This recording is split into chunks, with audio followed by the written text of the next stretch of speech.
간밤 뉴욕 증시가 사흘 만에 하락세로 전환했습니다. 벤 버냉키 연준 의장이 미국 경제 전망이 매우 불확실하다고 언급한 점이 투자 심리를 위축시켰습니다. 다우는 1%, 100포인트가량 밀렸습니다. 반면 유럽은 기업 실적 개선에 힘입어 최근 일주일 내 가장 큰 폭으로 상승했습니다. 영국은 1.5% 가까이나 반등했습니다. 유가도 불확실한 경제 전망과 원유 재고 증가 소식으로 약세를 보이며 1.3% 하락해 배럴당 76달러 선에서 끝났습니다. 버냉키 미국 연준 의장이 상원에 참석해 반기 통화 정책을 보고하면서 미국 경제 전망이 매우 불확실한 상태에 남아있음을 연준이 인식하고 있다고 밝혔습니다. 한편 버락 오바마 미 대통령은 대공황 이후 최대 규모로 단행된 금융개혁 법안에 최종 서명했습니다.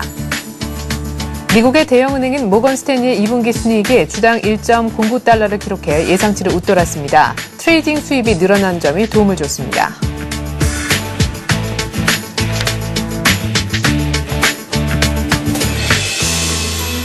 안녕하십니까. 굿모닝 센 증시의 최혜린입니다. 간밤에 열린 뉴욕 증시는 열리기 전부터 버냉키의 입에 주목을 했었습니다. 상원에 참석해 반기 통화정책 보고서를 얘기를 한다라는 뉴스가 있었기 때문인데요. 하지만 버냉키 입에서는 향후 미국 경제 전망에 대해 매우 불확실하다는 안 좋은 코멘트가 나왔습니다. 버냉키 폭풍에 다우는 1%, 다우가 100포인트가량 내주면서 끝나고 말았는데요.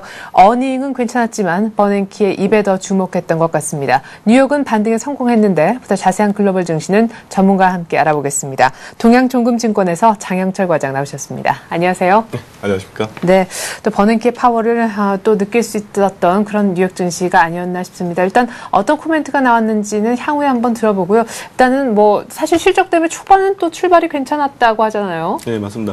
일단 뭐 지난주부터 해가지고 계속해서 이제 실적 시즌에 대한 그런 걸 많이 좀 느끼고 있는데요. 네. 일단 어닝 스프라이즈에 대한 그런 부분이 좀 많았습니다. 어제 같은 경우에도 금중주들에 대해서 또 실적이 굉장히 좀 큰 폭으로 개선되면서 시장이 장 초반 좀 이렇게 상승하는 그런 모습 보이는데요. 일단 계속해서 우려가 됐던 게 버냉키 의장의 이제 발언이 향후 어떻게 진행될 것인가가 좀 말이 많았는데 실제로는 시장 자체에 그렇게 우호적이지 않았던 게 시장에 어제 좀 매물대가 좀 많이 형성되면서 하락 반전시키는 그런 모습 보였고요. 네. 그다음에 일단 뭐 실적들은 그 기업들을 좀 많이 엇갈리긴 했지만 대체적으로는 예상으로 이제 그대로 좀 많이 나타났던 것 같습니다. 네. 그리고 장중에 또 오바마 대통령이 금융개혁 법안을 이제 서명을 했었는데 뭐 이 부분 같은 경우에는 시장에 워낙 많이 좀 알려져 있던 이슈라서 네. 실제로 이게 법안이 통과된 이후에는 그다지 그 시장에서 큰 영향을 좀 많이 못 미쳤던 것 같습니다. 대신 어제 시장 같은 경우는 버냉키 의장에 대한 그 예상치 못했던 그 발언이 시장을 좀 많이 움직이지 않았나 그렇게 보여지는데 일단 간단하게 다우지 차트 보면서 한번 그 기술적으로 한번 짚어보면요. 예. 일단 시장이 그때 실적 모멘텀이 굉장히 최근 들어서 많이 컸었습니다. 일단 IT주에 관련돼 가지고 굉장히 좀 많이 컸었는데 시장에서는 지난주 같은 경우에도 일단은 60일선을 만약에 개진을 할 경우에는 지난 전 고점 부분인 약 한 200선 부분까지도 만약에 실적 시즌에 대해서 이런 부분이 좀 이렇게 향후 좀 이렇게 안전하게 좀 이렇게 타진될 경우에는 그 이후로도 좀 이렇게 상승 가능성을 좀 열어뒀었는데요. 네. 일단은 그 60일선을 또 타진을 좀 못하고 좀 이렇게 기술적으로 좀 하락했던 부분이 네. 시장에 좀 약간 충격을 좀 주지 않았나 그렇게 보여지는데 일단 뭐 실적 시즌 자체가 지금 이제 마무리되는 국면은 아직 아니기 때문에 아직 네. 향후에 뭐 유통주라든지 다른 금융주들도 좀 남아있기 때문에 뭐 그런 부분을 지켜보면서 이제 다시 한번 더 시장에 다시 또 반락했던 부분이 향후 또 어떻게 움직일지에 대해서 좀 체크해 보시는 게 좋지 않나 그렇게 보여집니다. 예, 좋습니다. 다우가 60일 이동평균선 지키지 못해서 좀 아쉽다라는 얘기를 기술적으로 좀 분석을 해봐 주셨었는데요. 이제 버냉키 의장이 어떤 얘기를 상원에서 했는지 이 부분을 좀 집중적으로 다뤄보도록 하겠습니다. 사실 얼마 전에 있었던 FOMC 회의에서 향후 올해 미국의 경제 성장률을 내렸기 때문에 그 내린 원인이 무엇인가 이것이 또한 주목이 됐었던 부분이었었는데 향후에 미국 경제 전망이 비이성적으로 굉장히 매우 불확실하다 이런 코멘트를 했어요. 좀 안 그래도 뭐 경기에 대한 걱정들이 많은데 당연히 찬물을 끼얹었던 그런 발언이었겠네요. 네. 최근 들어가지고 일단은 경기 회복세가 좀 많이 이렇게 완연하게 좀 이렇게 향상되는 그런 모습 보였었고요. 그다음에 일단 실적 시즌 들어가지고 이제 실적이 이제 기존들 제조업 경기부터 시작해가지고 좀 굉장히 좀 좋게 나왔는데 이례적으로 좀 이런 부분이 나타났다는 게 어떻게 보면 뭐 일부 전문가들은 좀 약간 시장에 대해서 좀 약간 뒤에 좀 늦게 반응하지 않는 것이냐 그렇게 좀 많이 보여지는데요. 일단 어제 버냉키 의장 같은 경우 통화 정책 관련돼 가지고 향후에 어떻게 이제 정책이 움직일 것이냐에 대한 그런 보고서를 이제 발표하는 그 입장에서 향후에 미국 경제 전망이 굉장히 좀 미래 불확실하다는 게 시장이 굉장히 좀 많이 컸던 것 같습니다. 일단 뭐 구체적으로 시장 그 미국 경제 자체가 향후에 뭐 이러이러한 부분이 안 좋을 것이라고 언급을 해서 일단 시장 자체 충격이 좀 덜했을 건데요. 일단 매우 불확실하다고 말했던 것 자체가 향후에 이런 문제에 대해서 해결될 기미가 지금 현재로서는 완전하게 좀 보이지 않는다는 게 아무래도 투자자들에 대한 그 심리가 좀 많이 좀 이렇게 그 심리가 좀 많이 위축되는 그런 모습 보이는데요. 그 이변에 일단 버냉키 회장이 가장 초점을 맞췄던 게 뭐냐면 최근 들어가지고 그 제조업 경기부터 시작해가지고 뭐 서비스업 경기 굉장히 지금 최근에도 좋지 않았습니까? 좋았는데도 불구하고 보면은 그 향후에 좀 그 정부도 이렇게 정책을 좀 많이 펼쳤지만 일단 고용 부분이 전혀 지금 현재 완반하게 일단 상승세를 좀 나타나지 않는 부분이 아마 버냉키 회장의 미래 불확실성을 좀 많이 키워가는 그런 부분이 아니었나 그렇게 보여지는데 일단 민간 고용 같은 경우에는 그 매달 한 10만 개 정도 일단 일자리가 좀 많이 이제 나타나고 한다 그러지만은 작년 같은 경우에 850만 개 정도 자리가 좀 일자리가 많이 지금 사라진 입장에서 이런 뭐 최근 경기 회복세가 좀 이렇게 완전하게 좀 나타나고 있는데도 불구하고 일단 일자리라든지 고용 부분 자체는 굉장히 좀 더디게 움직인다는 게 향후에 어떻게 보면 경제에 대한 미국 경제 다우 경제에 대한 체력을 좀 굉장히 좀 많이 저하시키는 그런 부분이 아니었나라는 게 시장의 불확실성을 좀 많이 가져갔던 그런 부분인데요. 일단 실업률 같은 경우에도 향후에 급속도로 이렇게 하락할 수 있다는 그런 부분을 나타내기보다는 상당 기간이 많이 걸려가지고 실업률도 회복이 될 것이라고 언급을 좀 많이 했다는 게 아무래도 그 미국 경제 자체가 좀 체력이 많이 저하되지 않을까 그런 부분이 때문에 좀 이렇게 불확실성 많이 좀 저조했던 그런 부분 같습니다. 네, 미국의 경제 전망이 매우 불확실하다 이렇게 얘기했고 고용 시장이 회복되는 데는 상당한 시간이 필요하겠다 이렇게 고용 시장에 대해서도 언급을 했었던 것 같습니다. 자, 그리고 또 하나 시장이 기다렸던 부분이 이제 추가적인 부양책이 나올 수 있을 것인가. 사실 그 전에는 뭐 은행주가 올랐을 때 여러 가지 실적에 대한 그런 기대감도 물론 있었습니다만은 연준 쪽에서 추가적으로 은행에서 이제 대출을 조금 더 확대할 수 있는 그런 길을 열어줄 것이다 이런 기대감이 있었는데 추가 부양책에 대한 언급은 없었나요? 네, 일단 추가 부양책 부분도 최근 들어가지고 글로벌 정치에서도 보면 글로벌 국가들도 일단 출구 전략을 좀 많이 시사를 좀 많이 했습니다. 특히 뭐 한국 같은 경우도 일단 최근 들어가지고 뭐 출구 전략이라 하기는 좀 그렇지만은 그 금리를 좀 상승시키면서 이제 이런 부분이 시장이 좀 나타났는데요. 일단은 시장을 좀 약간 리딩하는 입장에서 다우 증시 같은 경우에도 이제 그런 부분이 좀 많이 나타났던 부분인데 일단 뭐 미국은 과연 출구 전략을 언제 펼칠 것인가 그런 부분이 좀 많이 일단 이슈가 됐는데 어제 같은 경우에는 장기간 저금리 정책을 계속 이어가겠다는 식으로 일단 발언하면서 일단 이런 부분에 대해서 좀 많이 위축시켰고요.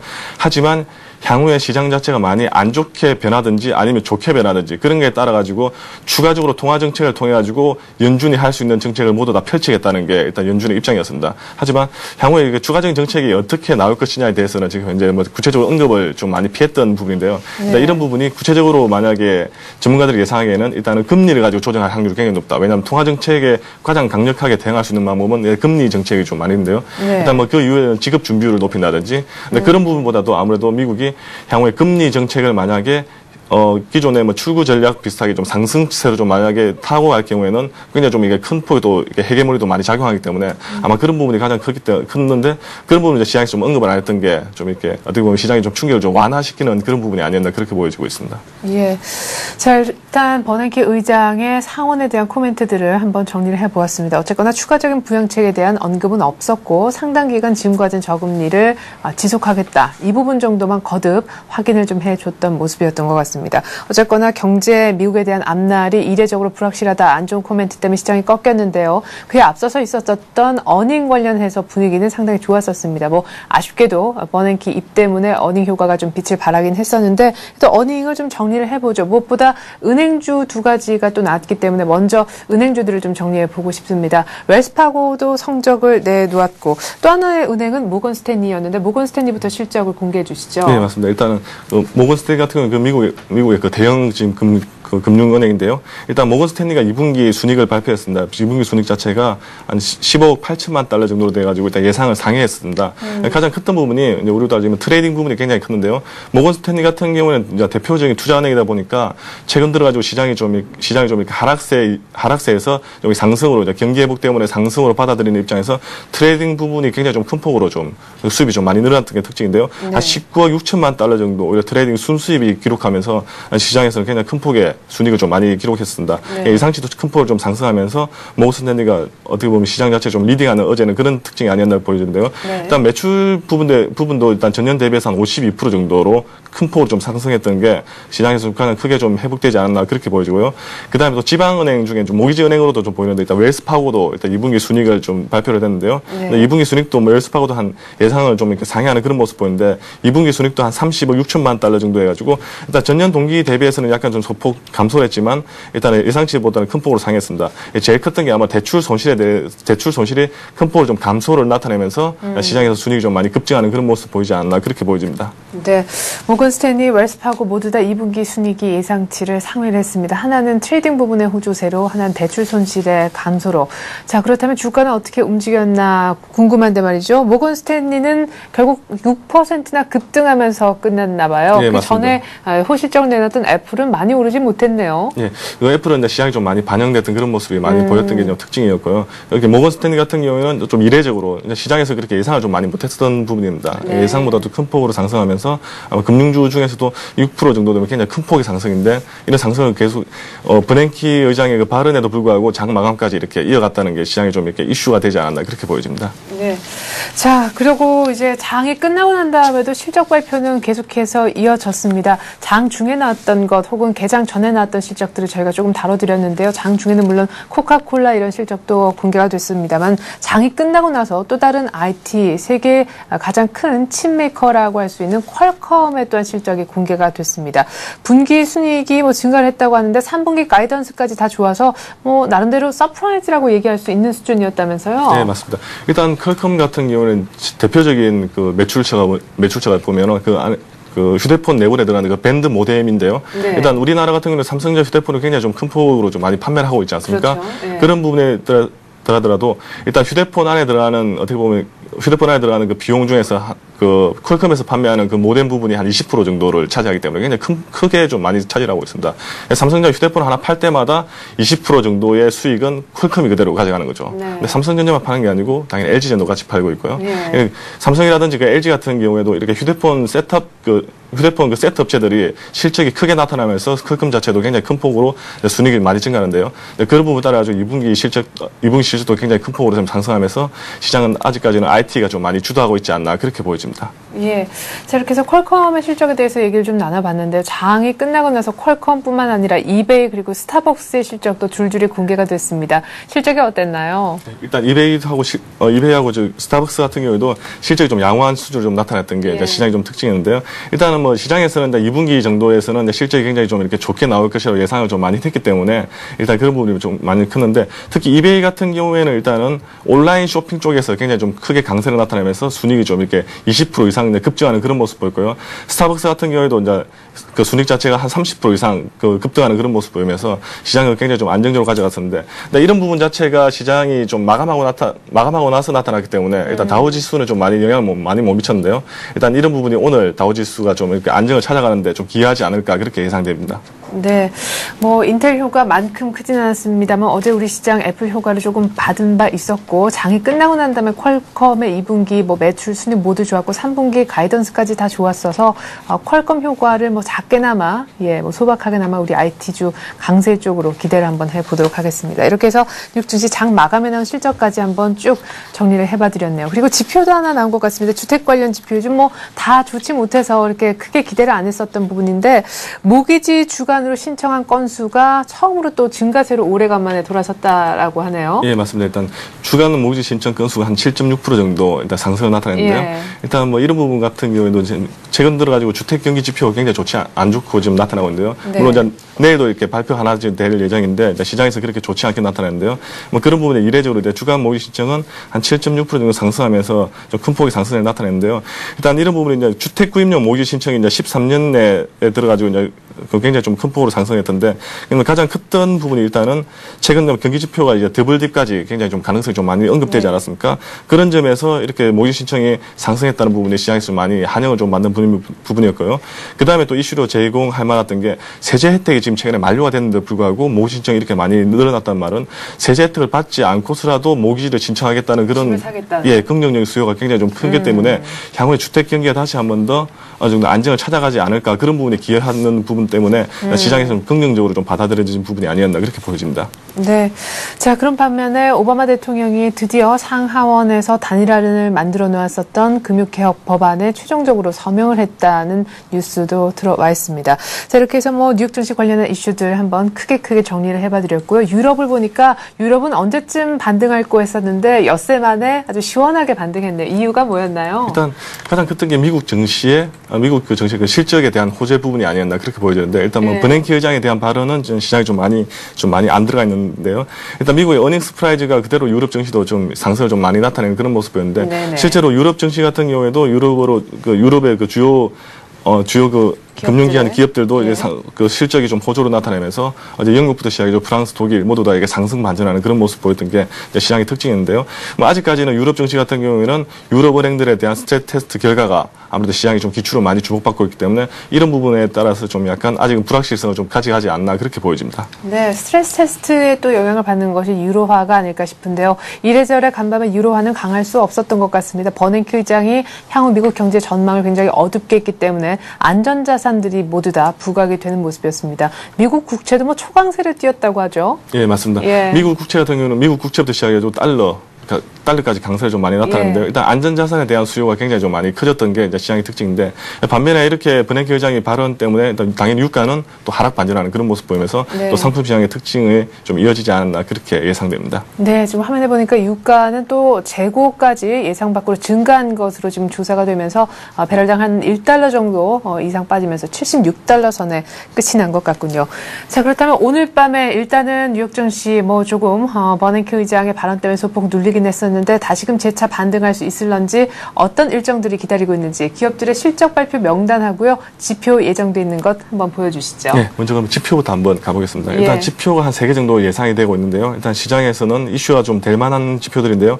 일단 6월 기존 주택 판매 그 호수가 좀 나타나고요. 그다음 6월 경기 실행 지수가 좀 이제 발표될 예정인데 둘 다 지금 이전치에 비해서 예상치가 좀 이렇게 소폭 감소할 것이라고 예상되기 때문에 지표에 대한 그런 부정적인 부분이 시장이 좀 우려스럽게 좀 나타나고 있고요.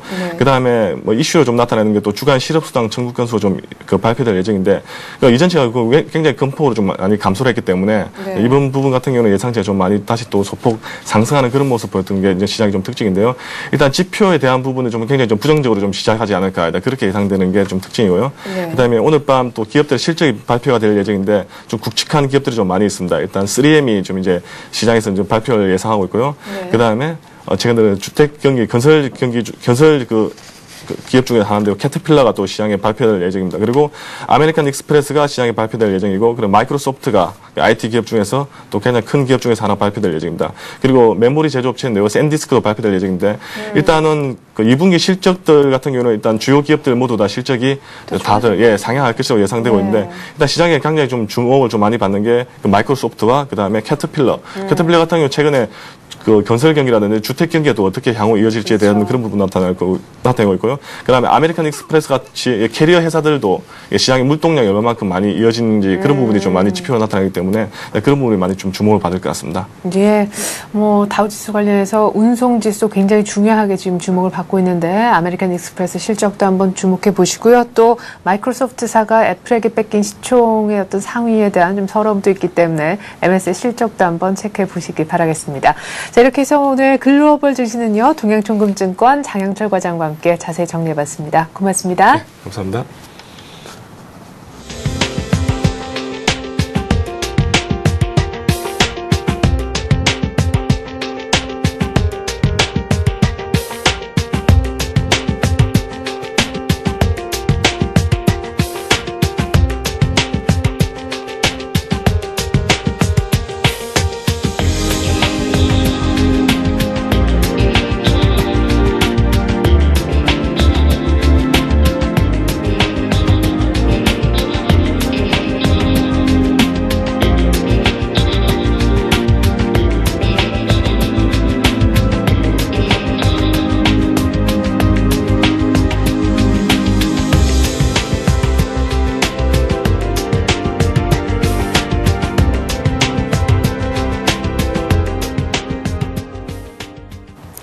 네, 이렇게 간밤에 뉴욕 증시는 버냉키 의장의 향후 미국 경제에 대한 부정적인 발언 때문에 하락하고 말았습니다. 한 다우가 1% 정도 100포인트 이상 내주고 끝이 났는데요.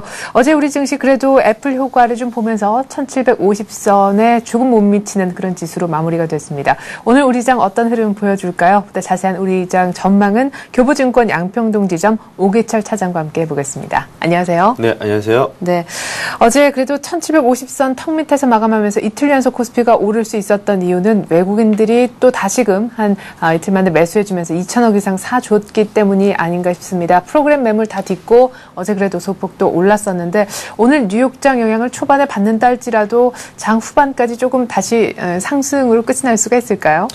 네, 일단은 오늘은 좀 상당히 좀 점치기가 좀 어려울 것 같습니다. 예. 일단 흐름 자체가 오늘 장 초반에 일단은 뭐 미국 시장이 영향을 받을 것 같고요. 네. 어제 같은 경우는 뭐 미국 시장이 엊그제 같은 경우는 전약 후강의 흐름을 보였지만 오늘 새벽에 끝난 모습은 전강 후약의 패턴으로 끝났기 때문에 네. 일단 긍정적이지 못한 영향을 미칠 것으로 보여집니다. 그리고 또 주말에 대기하고 있는 변수들이 워낙 여러 가지가 있기 때문에 그런 것들을 본다고 하면은 좀 관망세가 좀 오늘 두드러지지 않을까. 예. 그렇기 때문에 오늘은 좀 쉬어가는 하루가 좀 될 가능성도 있어 보입니다. 예, 오늘도 중요한 뭐 하이닉스, LG 디스플레이 2분기 실적 발표도 있는 데다가 아까 주말 변수라고 얘기하셨는데 23일 밤이죠. 우리 시각으로 금요일 밤에 이제 유로존 스트레스 테스트 결과가 나오지 않습니까? 계속해서 기다리고 있는 그런 일정이잖아요. 예. 일단 그동안 스트레스 테스트에 대한 그러한 우려감들이 시장을 상당히 좀 계속 짓눌러 왔던 것들은 사실입니다. 또한 그리고 뭐 7월 말 8월 초 유럽 국가들의 그런 그 대규모 국채 만기 도래 그런 것들이 좀 상당히 좀 불안감으로 작용을 했었는데요. 네. 일단 그런 것들은 지나고 나면 불확실성이 제거된다는 점에서는 좀 긍정적일 것 같습니다. 일단은 뭐 미국도 2009년 3월에 이제 은행들에 대한 스트레스 테스트를 이제 실행을 했는데요. 네. 그 이후에 주가 흐름을 보게 되면 계속적으로 좀 양호한 흐름을 보였습니다. 잠깐 제가 준비한 차트를 보시면요. 네. 이제 이게 다우지수 일본 주간 차트인데요. 네. 2009년도 3월 스트레스 테스트를 앞두고 다우지수가 최저점을 기록을 했습니다. 그 이후에 이제 스트레스 테스트 기간 동안에 5월 달에 좀 보합권을 보이다가 그 이후에 주가가 계속해서 상승하는 그런 모습을 보였습니다. 네. 일단 유럽 시장도 그러한 우려감들 때문에 그동안 안 좋았었지만 이제는 그러한 우려감을 떨쳐내고 이제 서서히 기업들 실적 모멘텀으로 좀 옮겨갈 가능성을 좀 본다고 하면 그러한 점들은 일단은 긍정적으로 좀 봐도 되지 않을까 일단 그렇게 보여집니다.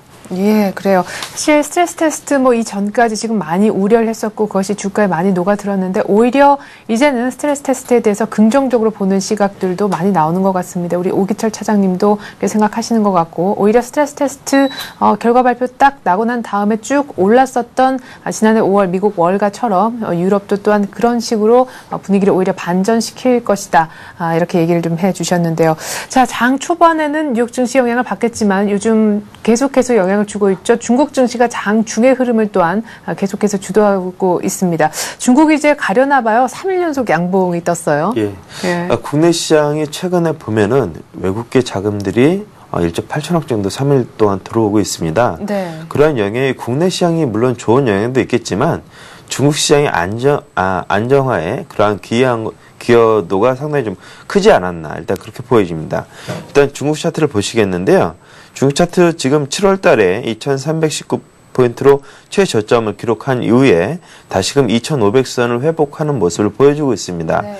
일단 중국 경제가 안정을 찾아간다고 하면 그 옆에서 가장 큰 수혜를 받는 나라는 당연히 한국이겠죠. 예. 그러한 측면들이 외국인들에게 자금을 국내 시장으로 좀 들어올 수 있는 그러한 요인들이 되는 것 같습니다. 그렇기 때문에 국내 시장의 그런 자금 수요적인 측면들 그리고 또 연기금들의 그런 매수들 그런 것들을 본다고 하면 일단은 국내 시장도 이제 긍정적인 측면들을 계속적으로 받을 것으로 보여지고요. 예. 오늘 일단은 그 중국 시장이 이제 열릴 때 예. 마이너스 출발할 것이냐 플러스 출발할 것이냐가 좀 중요할 것 같습니다. 물론 미국 시장의 영향을 받아서 마이너스 출발을 할 수 있겠지만 네. 어제도 보여줬듯이 중국은 플러스로 마감을 했습니다. 네. 오늘도 그런 영향을 받는다 그러면 국내 시장은 전략 후강의 모습이 나타날 가능성도 좀 배제해서는 안 될 것 같습니다. 예, 그러면 좋죠. 예, 뉴욕 증시는 정강 후약이었지만 우리는 중국 증시 기대어서 전략 후강으로 저도 그렇게 끝났으면 좋겠습니다. 자, 그리고 또 하나 짚어볼 부분은요. 사실 어제 장이 끝나고 나서 이 소식이 들려왔는데요. 정부의 건설 부동산 경기 그 활성화 대책이 발표가 원래 오늘 있을 예정이었었는데 사실 그 전에 청와대에서 회의를 해봤었는데 부처 간 의견 조율이 잘 안 된다고 해서 좀 걱정을 했었습니다만 결국 이 같은 종합대책이 지금 언제 나올지 모른다고요. 뭐 그냥 무제한 지금 일단은 연기된 상태라고 하는데 맞습니까? 예, 맞습니다. 어제 그 장 끝나고 나서 부동산 대책 발표가 연기가 됐죠. 네. 그러한 기대감들을 상당히 지금 부동산 업체들 관련 건설주들이 많이 받았었는데요. 어제 이제 그런 것들이 취소가 된 건 아니고요. 네. 연기가 됐기 때문에 이후에 다시 모멘텀으로 작용할 가능성이 있습니다. 그렇기 때문에 단기적으로 그것 때문에 올라왔던 종목들은 영향을 다시 받겠죠. 네. 그래서 단기적으로는 좀 악재로 작용할 수 있겠지만 어찌됐든 간에 그런 요인들이 논의가 된다는 것은 이제 국내 건설사들에 대한 그런 위기의식들이 정부에게도 지금 전해지고 있다. 그렇다면 향후의 대책을 발표할 것은 뭐 지금 뭐 다시 한번 기대를 할 수 있기 때문에 단기적으로는 악재지만 뭐 중장기적으로는 다시금 그런 자리를 회복할 것으로 지금 보여지고 있기 때문에 그렇게 큰 악재로 좀 받아들이지는 않을 것 같습니다. 네, 그래요. 건설주는 일단 단기적으로는 조금 악재가 되겠다 이렇게 얘기하셨습니다. 특히 뭐 중소형주들 급하게 많이 올랐었던 측면도 있었는데 일단 뭐 추가적으로 조금 눌릴 것은 조금 각오를 하셔야 될 것 같습니다. 그러나 저는 워낙 지금 건설주가 워낙 그 싸져 있는 상황이라 더 빠질 자리도 그렇게 크지는 않지 않나요? 예, 그렇습니다. 예. 뭐 건설주들이 그동안 워낙 시장 대비해서 못 갔기 때문에 최근에 좀 얼마 올라오긴 했지만 상당히 좀 약했습니다. 네. 시장 대비해서 아웃퍼폼했기 때문에 그런 측면도 본다 그러면 딱히 그렇게 또 많이 팔릴 것도 없습니다. 그다음 네. 워낙 악재들이 계속해서 시장을 억눌렀기 때문에 네. 그런 측면들은 오늘 이제 그런 단기적인 이슈로 인해서 단기적인 악재로 작용을 하겠지만 네. 뭐 그렇게 크게 말씀드린 대로 크게 계속적으로 좀 악재로 작용하지는 않을 것 같습니다. 네.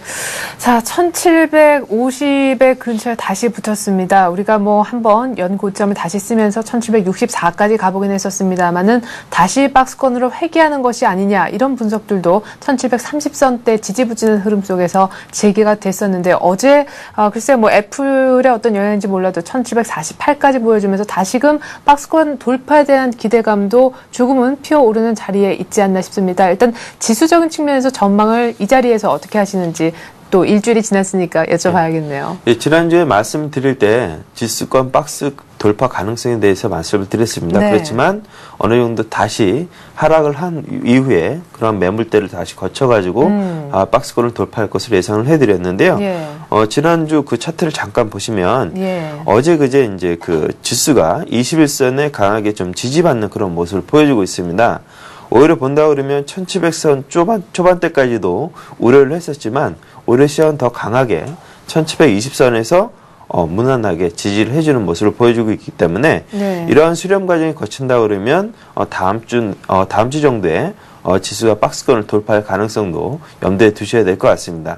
일단은 뭐 시장들이 지금 전체적으로 신고가가 나오고 있는 종목들이 하나둘씩 지금 발표가 되고 있는데 네. 계속적으로 좋은 흐름을 나타냈던 LG화학이라든가 이런 종목들 신고가를 계속 나타나고 있고요. 예. 역사적 신고가를 나타내고 있는 현대제철 이런 것들 본다고 하면 예. 국내 증시에서 그런 모멘텀들이 계속적으로 실적이 좋은 기업들이 양호한 실적으로 지수는 하방 경직성을 확보를 하면서 박스권을 돌파할 수 있는 그런 모멘텀들은 점차 커지는 그런 국면으로 좀 접어들 것 같습니다. 예.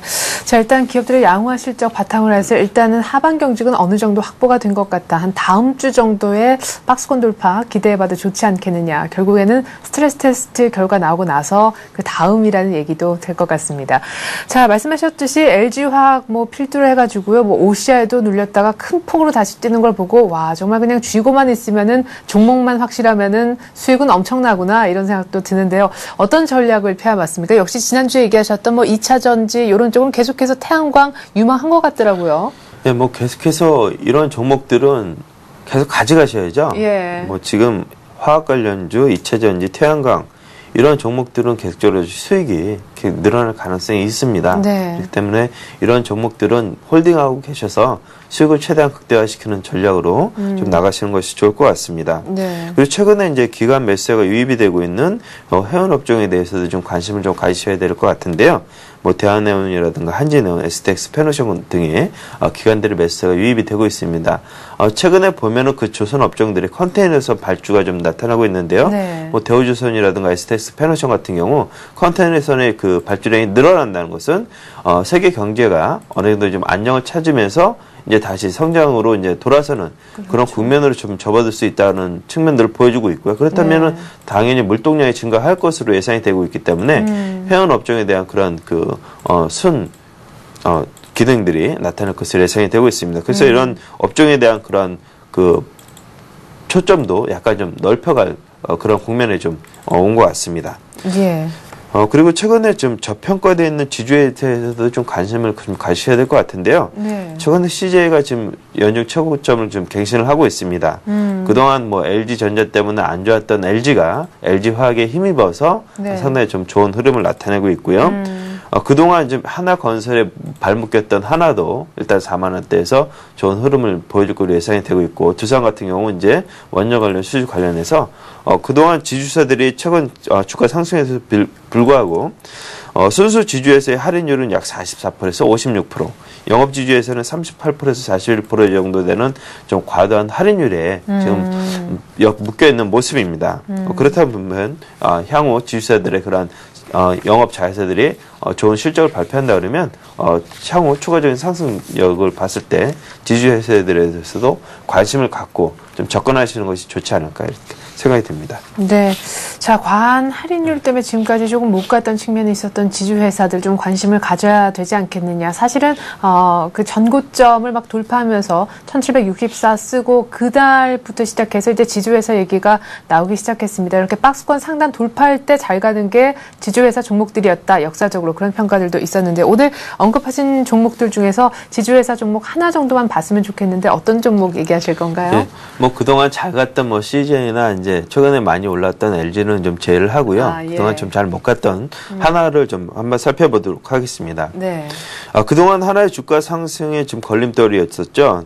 대한생명의 주가 약세, 예. 그다음에 하나건설 관련한 리스크 및 에코메트로 건설 매출 감소에 따른 수익 모멘텀들이 일단은 그 하나의 그 발목을 잡았었는데요. 네. 일단은 그 하나 같은 경우는 이제 대한생명 같은 경우는 올해 이제 하반기 내년까지 금리 인상에 대한 기대감으로 올해 하반기 수익이 좋아질 것으로 예상이 되고 있습니다. 그래서 네. 가장 큰 기대를 모았던 대한생명이 일단은 좋은 흐름이 나타난다고 하면 네. 하나에 대한 흐름도 긍정적으로 나타날 것으로 보여지고요. 그동안 하나건설이 좀 상당히 좀 시장에서 우려가 컸었습니다. 예. 지나치는 우려였던 것으로 보여지는데요. 최근 하나에 대한 그런 지나치는 우려감들이 좀 희석이 되고 있는 것 같습니다. 그런 측면들 본다고 하면 하나건설에 대한 우려도 줄어들고 있고 네. 대한생명의 그런 수익이 좀 증가를 한다고 보면 하나에게는 분명히 긍정적인 요인으로 좀 작용할 것으로 보여지고 있습니다. 네. 올해 이제 대한생명이 5천억 원의 단기 순이익을 좀 예상을 하고 있습니다. 또 금리 인상이 추가적으로 나타나고 있기 때문에 실적도 더 개선될 것으로 보여지고 있고요. 그다음 하나케미컬이죠. 상당히 최근에 주가 흐름이 좋았었는데 네. 2011년까지 상당히 좀 긍정적인 실적 흐름이 기대가 되고 있습니다. 화학 제품의 수급 개선, 바이오시밀러 등 신사업 개척 등으로 약 1분기 1,100억의 단기 순이익을 보이고 있고 네. 약 2010년 영업이익이 약 3,500에서 4,000억 정도 수익이 기대가 되고 있기 때문에 네. 이 측면도 상당히 좀 긍정적으로 예상이 됩니다. 네. 그다음에 최근에 이제 방산 부문에 성장하고 수익 등의 화학 부문의 모멘텀이 좀 강화될 것으로 보여져서 하나는 지금 매수하기에 좀 좋은 그런 자리가 아닌가 일단 그렇게 보여지고요. 하나의 그동안 주가 결정 요소를 잠깐 한번 보도록 하겠습니다.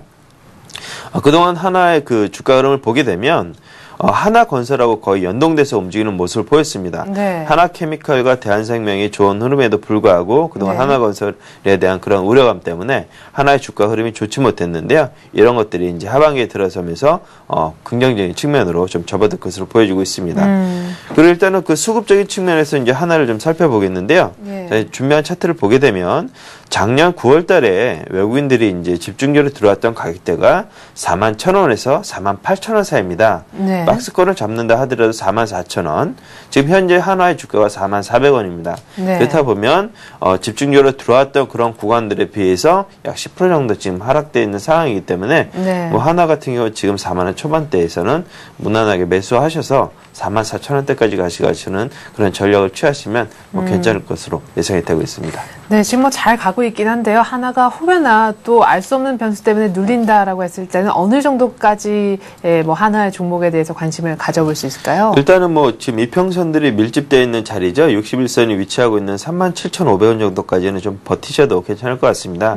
그 정도 자리에서 6월달, 7월달 보면 외국인들이 좀 지속적으로 좀 매수를 하고 있는 모습을 보이고 있거든요. 네. 이런 측면도 본다 그러면 37,500원까지는 뭐 손절 라인으로 잡으시고 대응하셔도 괜찮을 것 같습니다. 네, 4만 원 정도에서 들어가서 44,000원까지 보자. 지주회사 한화 얘기를 한번 들어봤습니다. 교보증권 양평도 지점 오기철 차장과 함께했습니다. 말씀 고맙습니다. 네, 감사합니다.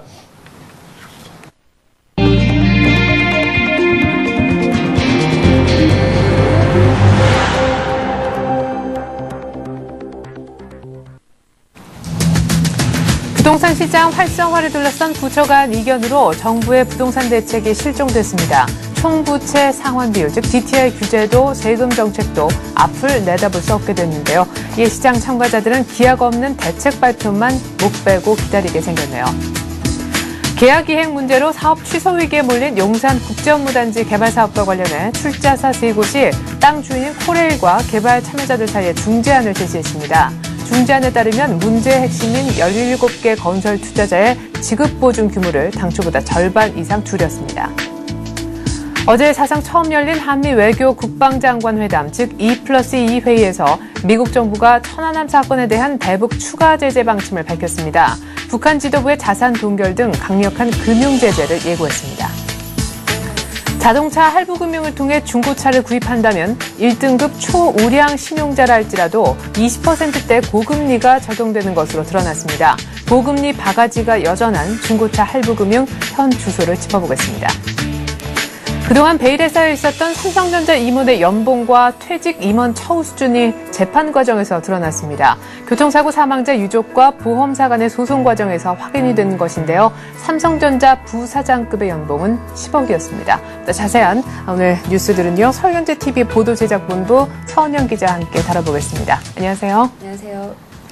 네, 어제 시장이 많이 기다렸습니다. 정부의 부동산 활성화 대책, 하루만 있으면 나오겠거니 했었는데 글쎄 그렇지가 않을 것 같습니다. 부처 간 이견을 못 좁히면서 부동산 활성화 대책의 그 발표일을 무기한 연기된 그런 상황인데 일단 부처 간에 왜 이견이 지금 좁혀지지 않고 있는지부터 말씀을 좀 해봐 주시죠. 네, 이번에 부동산 대책이 나오는 걸 기다리고 있으면서 시장에서는 아무래도 이번 대책이 어떤 대책이 나오더라도 좀 손안에 쥔 칼이 되지 않겠느냐 이런 예상들이 계속 있었거든요. 네. 결국 어떤 대책이 나와도 손을 볼 수밖에 없는 상황이다. 진퇴양난의 상황이다. 이런 걸 빗댄 상황이라고 할 수 있을 것 같습니다. 네. 정치권이나 업계의 요구대로 총부채 상환 비율 인하를 골자로 발표를 하자니 각계의 부채라는 칼날에 손을 베일 것이고 또 DTI를 빼고 4.23 대책을 보완하자니 좀 실효성이 없을 수도 있다는 그런 비판에 몰아칠 것이라는 게 문제의 핵심입니다.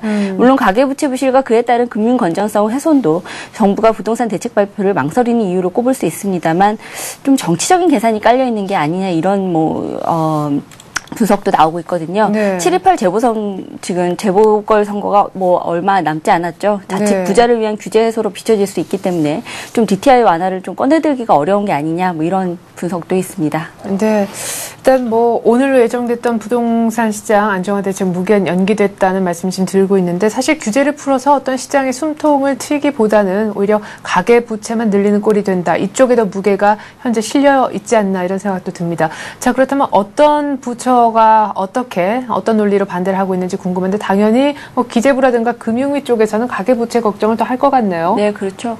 이번 좀 시장의 관심은 역시 금융 규제 완화였죠. 근데 예. 과도한 규제로 이제 끊긴 거래는 아무래도 좀 규제를 풀어서 좀 해소를 해야 되는 것이 아니냐 이런 분석이었는데요. 하지만 금융 건전성에 목을 메고 있는 기획재정부나 금융위원회의 입장은 좀 다릅니다.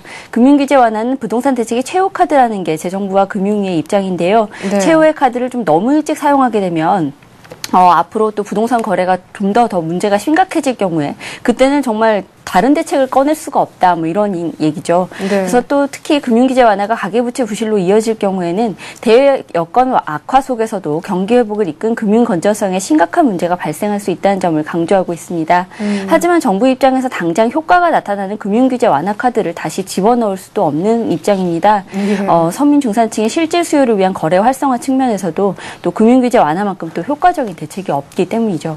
예, 자 정말 문제는 DTI일 것 같은데 어쨌거나 부동산 대책 발표 시점이 무기한 연기가 됐습니다. 부처 간 이견으로 말이죠. 그렇다면 대책 발표는 일단 지금 연기된 상태이죠. 안 한다고 했던 게 아니기 때문에 언제쯤 가능할지 여기에 또다시 이제 기다림이 시작이 되는데 아까 이제 정치적 계산도 깔려 있을 수 있다라고 하셨으니까 그러면 7.28 재보선 이후에 뭐 이번 달 말이나 다음 달 초 정도가 가능한 시나리오겠네요. 네, 그럴 가능성도 뭐 상당히 높습니다. 일단은 뭐 정책 결정에 키를 쥐고 있는 청와대도 뭐 오늘이든 내일이든 모레든 시간을 좀 더 두고 검토하겠다는 얘기를 하면서 좀 부처 간의 조율의 시간이 좀 필요하다는 입장을 좀 밝혔고요. 또 정 장관도 브리핑에서 시장의 의견 수렴과 실태 조사를 통해서 발표하겠다고 한 만큼 아무래도 좀 더 한두 차례나 좀 더 관계장관 회의가 있지 않을까 뭐 이런 예상도 나오고 있습니다.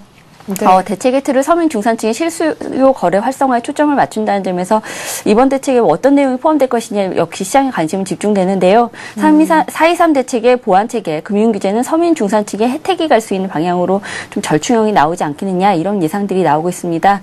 뭐 어떤 점들이 좀 포함될 것이냐 뭐 시장의 관심 역시 뭐 계속 그쪽에 쏠리고 있는데 뭐 대충 뭐 지금 전망으로는 절충형 금융규제 완화나 지역별 미분양 해소 방안, 세제 혜택 연장 등의 대책들이 좀 포함될 것으로 예상되고 있습니다. 네. 자, 그리고 지금 사업 주체자 간의 갈등 때문에 좌초 위기에 놓여 있죠. 용산 국제업무지구 사업 개발 문제가 말이죠. 그런데 세 국면을 맞게 됐습니다. 세 곳의 투자자가 자신들이 부담을 조금 하는 쪽으로 해서 중재안을 제시했다고 하는데 어떤 중재안입니까? 네. 중재안 내용을 좀 꼽아보자니 세 가지로 좀 요약을 할 수 있을 것 같은데요. 네. 건설사들의 지급 보증 규모를 절반으로 줄인다는 것, 또 그리고 전체 출자사가 지분별로 3천억 원의 유상 증자에 나서는 동시에 또 코레일이 납부받을 토지 대금을 담보로 내놓는다는 겁니다. 이번에 좀 절충안을 내놓은 3개사가 롯데관광개발, KB자산운용, 프루덴셜인데요. 이 드림허브에 대한 지분율이 32.8%에 이르는 재무적 전략적 투자자의 대표 회사들입니다. 네. 이들이 내놓은 좀 어제 절충안을 내놓으면서 말하기를 이번 안은 삼성물산과 코레일의 상호 조건부 수용을 전제로 마련됐고 어느 한쪽이라도 거부할 경우에는 자금 조달이 불가능하게 돼서 사업은 자동적으로 중단된다 뭐 이런 경고를 하기도 했는데요. 이번 중재안은 아무래도 지난달 22일에 삼성물산이 이사회에 제시한 자금 조달 방안과 여기에 대해 수용 불가를 주장해온 코레일의 입장을 좀 반영한 절충안입니다. 그래서 오늘 드림허브 프로젝트 투자자 용산국제업무지구 개발사업의 시행사인데요. 드림허브에서 오늘 긴급 이사회를 열고 30개 전체 출자사가 자금 조달에 기여하는 내용의 중재안을 발의하고 다음 달 6일까지 수용 여부를 결정하기로 요청했는데 오늘 열리는 이사회에서 과연 이 절충안이 받아들여지게 될지 좀 시장에 관심이 쏠리고 있습니다. 네. 자, 그리고 어제 사상 첫 한미 국방 그리고 외교 장관 회의가 열렸습니다. 우리 외교 국방 장관이 나오고 미국 쪽에서도 같은 분이 두 분이 나오셔서 이제 테이블에 함께 앉았는데요. 북한의 천안함 사태에 관련해서 자산 동결 등 추가적으로 제재를 더 하는 쪽으로 의견이 모아졌다면서요. 네, 아무래도 지난 2005년이었죠. 북한 방코델타 아시아에서 예치된 2,500만 달러를 동결하는 방식의 제재가 있었는데 네. 좀 그 정도 수준의 좀 제재가 또 추가로 있지 않을까 뭐 이런 예상들이 있습니다. 네. 일단은 현금 흐름의 차단에 가장 뭐 중점을 줄 것 같은데요. 제재가 효과를 거두기 위해서는 또 북한 지도부에 직접 압박이 가해져야 되는데 현금 흐름 차단만큼 또 효과적인 게 없겠죠. 네네. 그래서 뭐 미국은 핵 확산과 관련된 일체의 무기와 장비 등의 거래 차단에 나설 것으로 보이고요. 여기에 위패 제조 등 해외에서의 북한의 불법 활동에 대한 제재도 가해질 전망입니다. 불법 활동과 관련된 개인은 물론 무역회사와 음지에서 조직된 단체 모두에 대한 금융거래 중단도 시도할 것으로 예상됩니다. 네. 일단은 뭐, 해외 북한 자산, 뭐, 현금 흐름도 끊고 하겠다. 이렇게 나름대로, 초강수를 지금 둔 모습인데, 그렇다면 결국 포스트 천안함의 어떤 이 구도는 어떤 대화라든가 이런 채널보다는 결국 더 압박하는 이쪽으로 가닥이 잡히는 것 같네요. 네. 이런 뭐, 현금 흐름 뭐, 규제 조치라든지 뭐 이런 것들도 있습니다만, 어제 좀 상당히 관심을 모았던 게 한미 양국이 앞으로 수개월간 동서해를 무대로 연합훈련을 실시하겠다고 밝힌 대목에서 좀 이목이 더욱 집중됐습니다. 네. 네. 대북 억지력 강화 차원의 한미 연합 방위 태세를 한 단계 업그레이드한다는 상징적인 조치로 해석이 되는데요.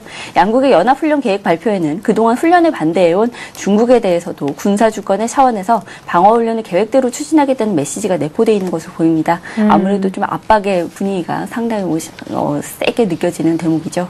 네.